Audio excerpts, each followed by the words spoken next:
Welcome back to ControlX Engineering. My name is Akil and I make videos about industrial automation, control systems, PLC programming, and more.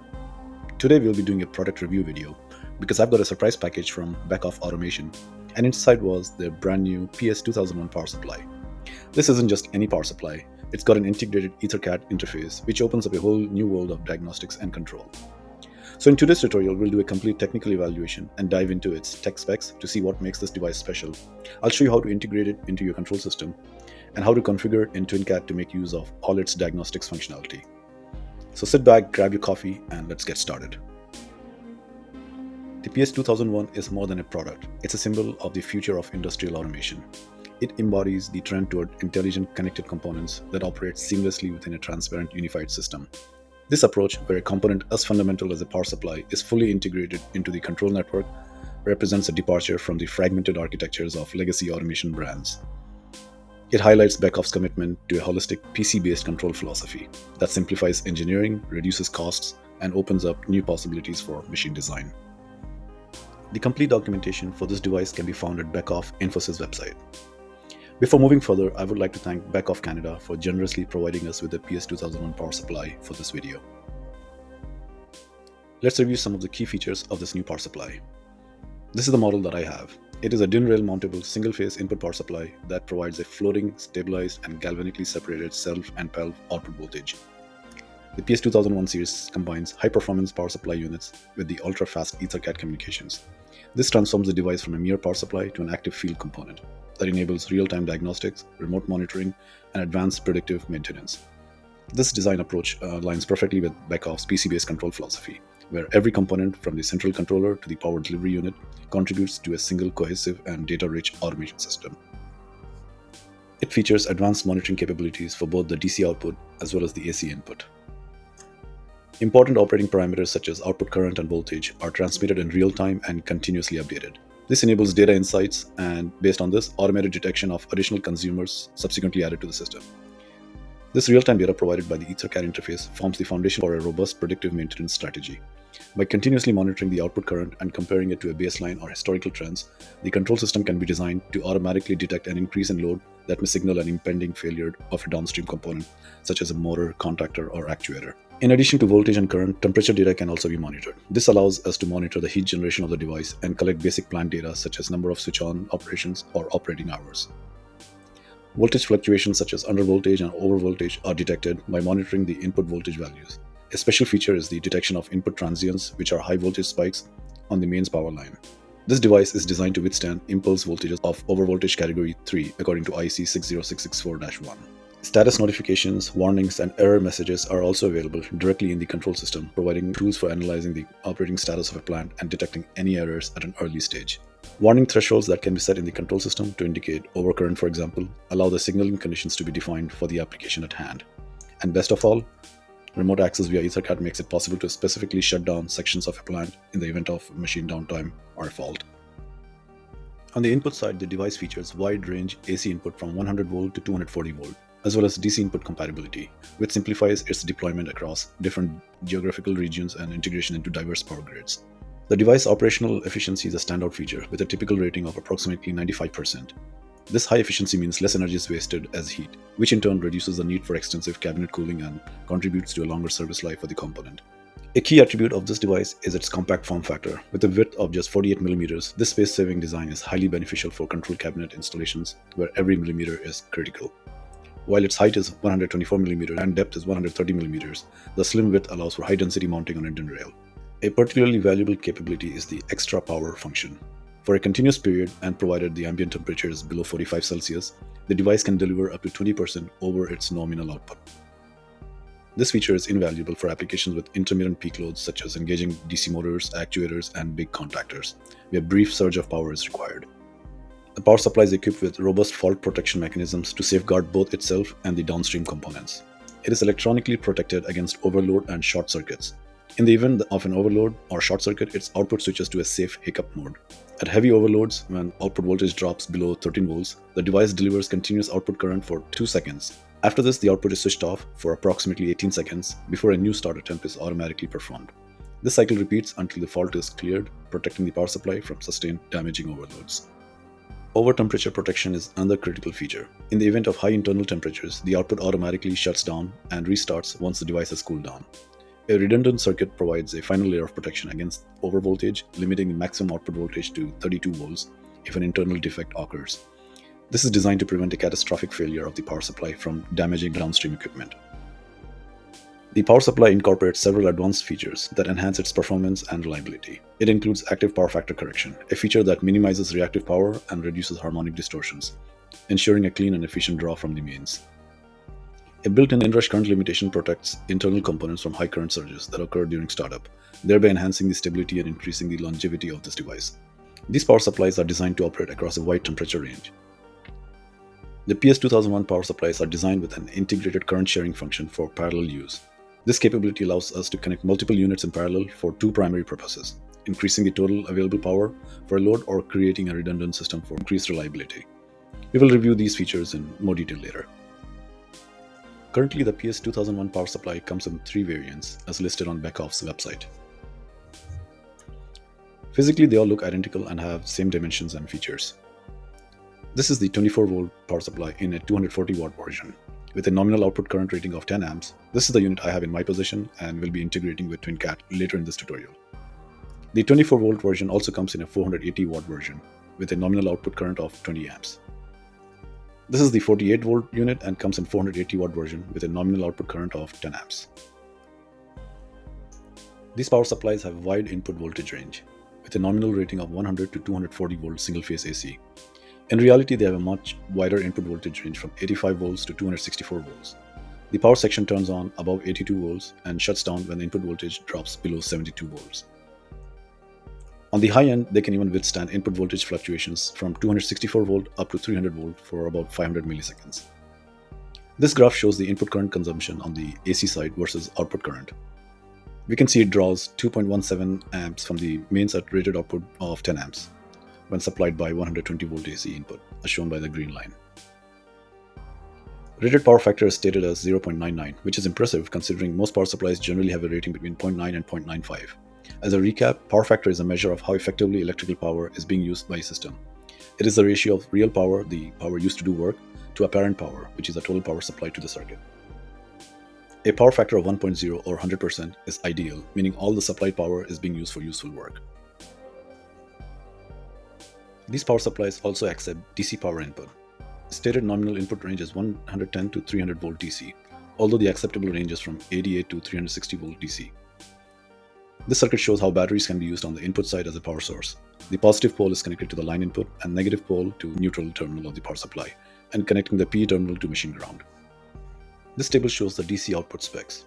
The power supply I received, which is the 2410 model, has a nominal output voltage of 24 volts, 10 amps with rated output power of 240 watts. These power supplies provide self and PELV output voltage, which means that the outputs are electrically isolated from the input stage.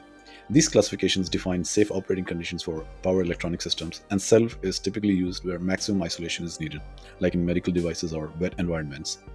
PELV is acceptable where grounding is part of the safety strategy, such as used in industrial control panels. Both systems must ensure that even in the event of a fault, the voltage never exceeds safe limits, and insulation or separation from hazardous voltages is maintained at the output. The power supply has an adjustment part to adjust the output voltage from 24 to 28 volts. Comes with a factory setting of 24.1 volt. The output is electronically protected against overload and short circuit. It features safety shutoff above 30 amp. The power supply features a DC OK green LED on the front face. The device monitors the voltage at the output terminal, and when this output voltage has reached 22 volts, the LED turns on. The LED turns off when the output voltage dips below a value which is typically 0.5 volt, lower than the set point value. Default setting is 21.5 volt. It includes an hysteresis of 0.5 volt. Besides the visible LED, the DC OK bit can also be accessed via the EtherCAT interface. This bit is mapped as one of the input process data objects, or PDOs. We will review all the accessible diagnostic and configuration data later in this tutorial. Since it has an EtherCAT interface, it also features an EtherCAT run LED to indicate the state of the EtherCAT state machine. The various states of the LED indicate the status of the EtherCAT state machine. All three variants of the PS2001 power supply have the same dimensions as shown here. They do differ in the weights though. The 240 watt model which I have weighs about 600 grams, while the 480 watt models weigh about 830 grams according to published information. These power supplies can be connected with each other in either series or parallel configuration, depending on the application or requirement. Power supplies of the same type can be connected in series to get higher output voltages. Multiple power supplies can be connected in series as required, as long as the sum of the output voltage does not exceed 150 volt DC.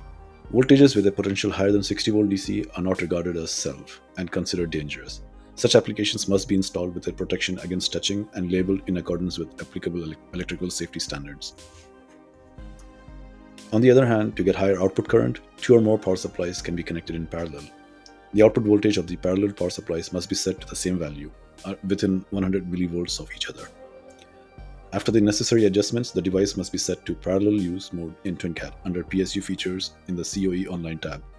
We'll see this in more detail later. If more than 3 units are connected in parallel, then a fuse or circuit breaker with a rating of 15 amp is required on each output. Alternatively, a diode can also be used. All parallel power supplies must be energized simultaneously. The PS2001 power supplies can also be used for redundancy operation, which we'll see next. 2 power supplies can be connected in parallel for 1+1 redundancy operation. This allows the system to stay operational and minimize system downtime in the event that one power supply fails, in which case the other power supply can automatically supply the load current without interruption. This requires the use of PS9401 MOSFET redundancy module to create a fail-safe supply network. The 2 power supplies are connected to the inputs of the redundancy module, and the load is connected to its output. This arrangement prevents a defective device from becoming a load for the other device. This is because the redundancy module uses MOSFETs to decouple the 2 inputs from the load. For loads that require higher currents, we can implement N+1 redundancy systems. For this 30 amp load, we can use 4 10 amp power supplies that are paralleled using 2 redundancy modules as shown. We have collectively 40 amp available for the load while maintaining redundancy. This way, if one power supply fails, the 30 amp load can still be maintained without interruption while the failed power supply is being replaced. The power supply can also be operated with 2 phases of a 3-phase grid. Such line-to-line connection is permissible as long as the supply voltage does not exceed 240 volt nominal. The 2 phases can be connected to the power supply's line and neutral connection points. Make sure to fuse both phases appropriately. So far we have covered the technical specs of this power supply. Let's change course and get to the most interesting part of this device, the EtherCAT interface. The power supply is connected to the EtherCAT network just like any other EtherCAT slave device. My setup looks something like this. The PS2001 is connected to my CX5140 IPC as shown. My development computer with the XAE is connected as shown here. Once you have established a connection to the IPC, scan the hardware in TwinCAT as you would do with any other EtherCAT IO device. After the scan is completed, the PS2001 will appear in your I/O tree. Click on the box under your device tree. This opens its device configuration page. Navigate to the Process Data tab. The Process Data tab contains information for the sync manager and PDO assignments for the slave device. The input and output data of an EtherCAT slave are represented as CAN-open process data objects, or PDOs for short. The user can select a PDO via the PDO assignment and modify the content of the individual PDO via this dialog if required. By default, 2 PDO assignments are already provided with index 1A00 and 1A80 as shown. Let's look at the first one. PDO 1A00 is labeled as PSU inputs and contains 5 input data mappings. These include 3 bits to indicate warning, error, and DC OK signals, as well as 2 real data types to indicate the output DC voltage and current values. Similarly, the second PDO assignment is 1A80, shown here labeled as PSU inputs device, and contains 1 input data mapping to a bit for AC under voltage indication. This bit becomes true when the input voltage falls below the minimum value of the nominal input voltage. There is also output process data to control the DC output of the power supply from the PLC. This is not available by default and can be added to the process data image manually. I'll show you how to do this next. In the Sync Manager, click on Outputs. Under PDO assignment, we find the PDO 1600, which is unchecked by default, meaning it is not available in the cyclic process image. Once you check PDO 1600, you should see a new output data mapping available for the device in the tree structure. This will allow control of the power supply by linking this to a Boolean data type from the PLC. Setting this bit to true will switch off the 24 volt output of the power supply. The output remains disabled as long as the disabled output bit remains true. The voltage of the output returns when the disabled output bit is set to false. Now that we have reviewed all the input and output objects for this device, it's time to link them to the PLC. The usual way is to create corresponding variables in the PLC. usually declaring them in a global variable list using @i star and @q star, and then link those individual variables to corresponding inputs and outputs of the device. For the current situation, we would need to declare 4 Boolean variables and 2 real variables for the voltage and current inputs, as well as 1 Boolean variable as output for the power supply disable function. However, we will not follow this method. Today, I'll show you a more versatile way to link the power supply's inputs and outputs to the PLC without having to declare all these variables and still have access to all of the device data and control functions. If you're enjoying this tutorial and find my content helpful, then please take a moment to hit that subscribe button. Your engagement with my channel is very valuable and highly appreciated. Back on the device configuration page, navigate to the PLC tab. The following type of variable assignment can only be used from TwinCAT version 3.1.4024.4 onwards and is only available for terminals with a microcontroller. In TwinCAT, a structure can be created from the mapped process data of a terminal. An instance of this structure can then be created in the PLC, so it is possible to access the process data directly from the PLC without having to declare individual variables. To do this, click on this checkbox to generate the device data type. A custom data type is generated and displayed in the data type field, which can then be copied using the copy button. Now we can create an instance of the copied data type in the PLC as shown. Then build the project to make the instance structure variable accessible from the I/O node. After build completes successfully, click on the Link to PLC button. In the pop-up dialog box, select the variable we just declared and click OK. The device's process image is now linked to the variable in the PLC. If you look at the device and expand its inputs and outputs, you will notice that they all have small overlay icons indicating that they are linked to the PLC. Since the linking is now complete, all that's left to do is activate the configuration to transfer the settings of the development environment to the runtime system. In the code section, the configured process data of the power supply can now be easily read or written via the structure we just linked. Here I'm able to select the input and all available inputs, including both the Boolean as well as real data type information. Now let's hand over to Andrew, who will demonstrate the configuration and setup in TwinCAT. Hi, this is Andrew, and today we will be integrating the PS2001 Smart Power Supply with TwinCAT. Let's start with creating a new TwinCAT project. Give an appropriate name and click OK.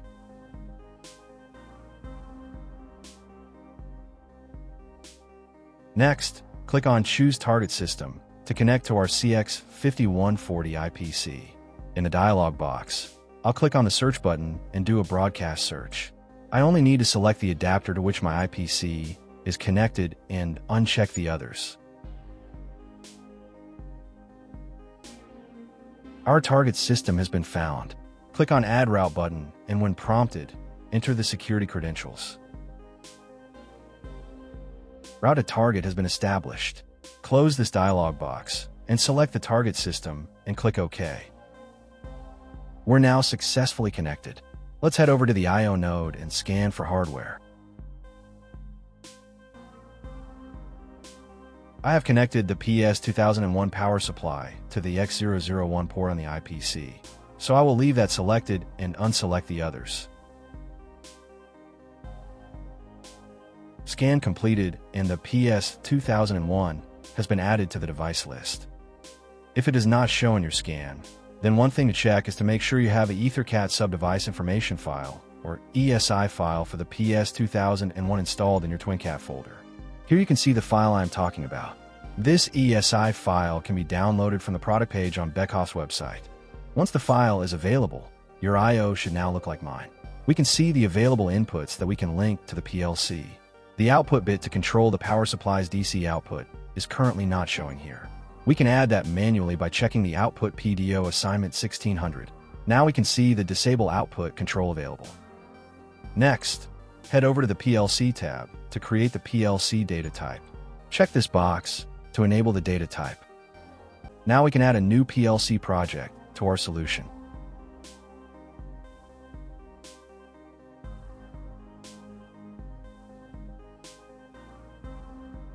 Head over to GVLs and create a new global variable list. We need to instantiate the instance of the data type that was generated earlier. We can head back to the device and copy the generated data type and use that in the GVL. I will generate 2 additional variables to link to the EtherCAT working counter and state machine status. Now we can build the project to make the variables available for linking. Build completed successfully. We can go back to the device's PLC tab to complete the linking. Click on the Link to PLC button and choose the instance variable we just created. Linking is now complete. If you look at the PSU inputs and outputs, you will notice the small white overlay icons, which indicates that they're linked to the PLC. The only things we need to link manually are the WC state bit and the state machine status variables. Now we can activate our configuration. Configuration is activated and PLC is in run mode now. Let's inspect the power supply. Excellent. We now have access to live data from the power supply. We can see the 24-volt output voltage, and the DC OK bit is true. We can also see the output current value. How great is that? Let's check out the output control bit. I should be able to turn off the 24-volt output. Let's try it. Setting this bit to true immediately disables the DC output, and we can see the output voltage dropping as the power supply output power stage is switched off. The DC OK bit is also reset to false while the warning bit becomes true to indicate the output voltage fell below the DC OK threshold. To make it more intuitive for our viewers, I have created a visualization to view the process data graphically. Here we can see the process data, like voltage and current, and the Boolean data.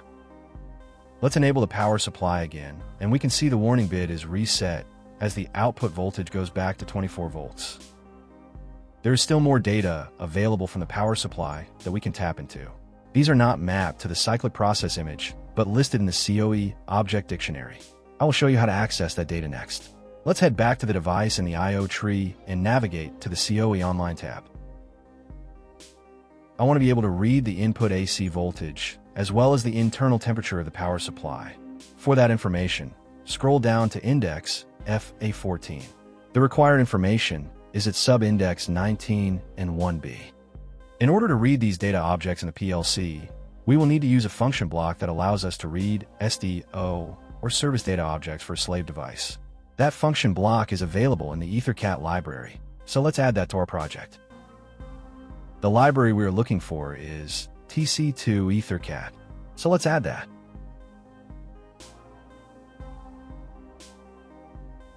Now I can instantiate the function block. Since I am looking to read two objects, I will create two separate instances, one to read the temperature and another to read the AC RMS voltage. I can also use this function block to read the 24-volt DC output voltage. This information is already available via PDO mapping, but I want to show you the difference between PDO mapping and SDO read via function block.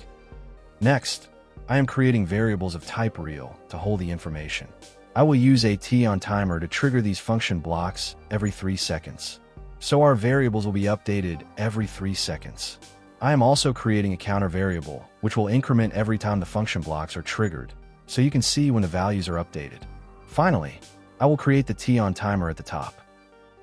Now we can use the function blocks we just created. I will implement my logic in an action in the main POU.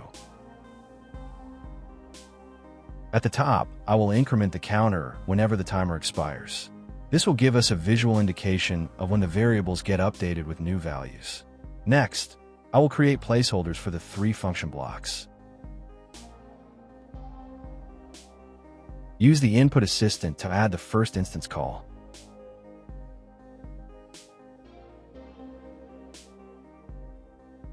In order for the function block to access the SDO from the object dictionary, we have to provide it with the AMS network ID of the EtherCAT master device. To get that info, head back to the device and navigate to the EtherCAT tab. From here, we can copy the net ID field and paste it into the net ID input of the function block. Next, we need the slave address. Head back to the I/O node and click on the power supply and navigate to its EtherCAT tab. Here, we can find the EtherCAT address of this slave device. So copy that, and we can paste it into the slave address input of the function block. Next, we need to specify the SDO that we're interested to read from. For that, we need to specify the index and sub-index of the object that is to be read. Next, we specify where to save the information that was just read. Since this field uses pointers, I will specify the address of the receive buffer, which is our temperature variable. For the buffer length, use the size of operator to specify the size of the buffer. The function block executes on the rising edge of the execute input. Here I will link the timer's output. Next input is the timeout field, which specifies the maximum time allowed for the execution of the function block. I will go with the default timeout setting. I will remove the remaining fields and close the function block here.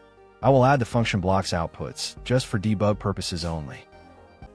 This function block is now done. It's a good idea to save the project at this point. Similarly, I will add the remaining function block code. I also need to update the HMI to visualize the new information. With the magic of copy-paste, we have the required interface here. Let's head back to the main program and finish the logic. We need to call the timer such that it triggers the function blocks to read the SDO data every 3 seconds. And finally, add a call to the action we had created. Now, we can log in and see our program in action. I'm going to rearrange the windows. Please hang tight. And we can see the SDO variables have been updated after 3 seconds, and they will keep refreshing every 3 seconds. That's great. Now for the next part, I want to add a DC motor load to the power supply. I will also add an EL2809 digital output terminal to trigger a power relay, which will act as a switch to turn on or off the DC motor. So let's switch to config mode and add the output terminal.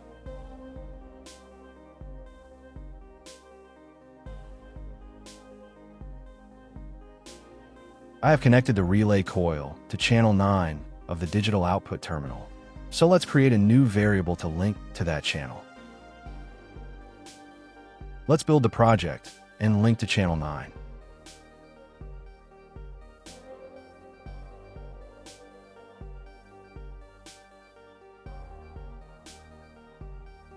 Now I will activate this configuration. To control the relay, I will update the HMI and add a button control. Okay, let's log in. I'll test the relay without connecting the motor first. Good. We can see the channel 9 output turns on. The DC motor is going to draw a huge momentary inrush current on power up. The inrush usually lasts a few milliseconds, so let's add a SKU project to visualize the voltage and current. From TwinCAT measurement, choose YT SKU project and click OK. Give me a moment as I set up the SKU project.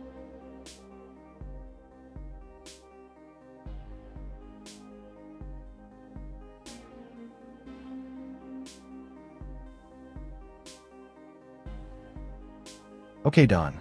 Let's log back in. Start the scope recording.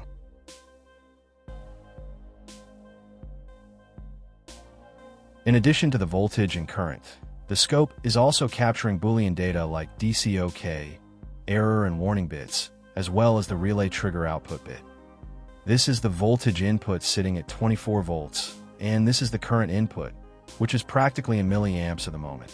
When I turn on the relay, you can see it highlighted on the scope in green.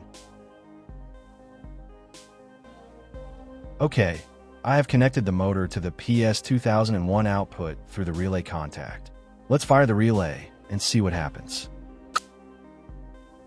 Whoa, look at that. There's a lot of interesting stuff captured at the moment the relay closed. We will need to take a closer look at it. The pink line is the voltage. The black line is the current. Let's zoom into the region to examine the inrush current. The voltage had dipped below the OK threshold, hence the DC OK bit is false during this period and the warning bit is true. We can see the voltage dip and subsequent recovery after the motor current stabilized. Let's zoom in further into the inrush section. Here, we can see that for a few milliseconds the motor current reaches a peak of up to 30 amps, resulting in the voltage dipping to almost 5 volts. This also results in the warning bit getting set. The current stabilizes after roughly 20 milliseconds. Next, I want to try something more drastic. The power supply has a built-in short circuit protection, so I'm going to put it to the test by removing the motor and replacing it with a shorting bar instead. Let me make the wiring changes and I will be back shortly. Okay, the motor is now replaced by a shorting bar. Let's restart the scope and test it. Here goes. Interesting. Following a momentary peak current event, the voltage dropped to almost zero and the output current is around 14 amps for about 3 seconds, and then the output gets disabled automatically. This power supply features a hiccup mode, where it checks the output every 18 seconds to see if the short circuit has been removed. As we can see, it activated its output momentarily, and since the short circuit condition still persists, it shuts off again. I have switched off the relay to examine the first short circuit event closely. Just like before, the power supply's voltage dips to below 2 volts while the output current reaches a short circuit peak momentarily before settling down. After the output shuts down, the error bit gets set, signaling a fault condition. That is everything I want to cover in this quick overview of Beckhoff's new PS2001 power supply with EtherCAT interface. Hope you enjoyed the product review. If you have any questions, please leave them in the comments. If you like this video, please hit the like button. Also, tell us in the comments which other products you'd like us to review next. That's all for today's video. If you have any questions or suggestions about today's video, please leave them in the comments below. If you found this video helpful, then please consider subscribing so you don't miss out on future tutorials. As always, thank you for watching and keep innovating.